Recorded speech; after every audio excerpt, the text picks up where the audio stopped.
শীত এসে গেছে প্রথমবারের মতো এবার এই শীতে পিঠা বানানো হচ্ছে। নারকেল কুড়িয়ে নিলাম, ভাপা পিঠা বানানোর জন্য গুঁড়িগুলো ছেলে নিলাম। তারপরে গুঁড়িগুলো ছেলে এটা বাটিতে লেয়ার করে প্রথমে একটু গুঁড়ি দিয়ে দিব, তারপরে একটু নারকেল দেওয়ার পর একটু খেজুরের গুড়, তারপর আবার চালের গুঁড়া, তারপর আবার একটু গুঁড়ি দিয়ে দিব,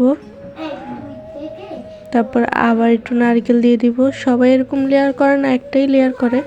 আমরা একটু মিষ্টি বেশি পছন্দ করি, তার জন্য আমরা একটু 2-3টা লেয়ার করে দিলাম। খেতেও ভালো লাগে, দেখতেও ভালো লাগে। তো এটা একটু বড় করে বানিয়ে নিলাম।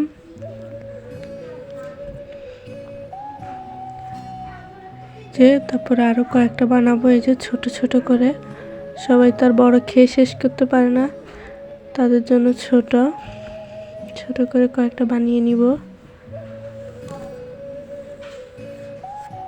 এই যে এটা একটু ডিজাইন, খুবই সুন্দর করে একটু নারকেল, একটু খেজুরের গুড়, তারপর আবার একটু চালের গুঁড়া দিয়ে সুন্দর করে বানিয়ে নিব।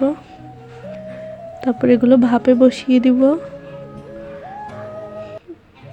ভাপে বসিয়ে তারপর ভাপ হয়ে গেলেই এই যে ফাইনাল লুক, খুবই সুন্দর এবং খেতেও অনেক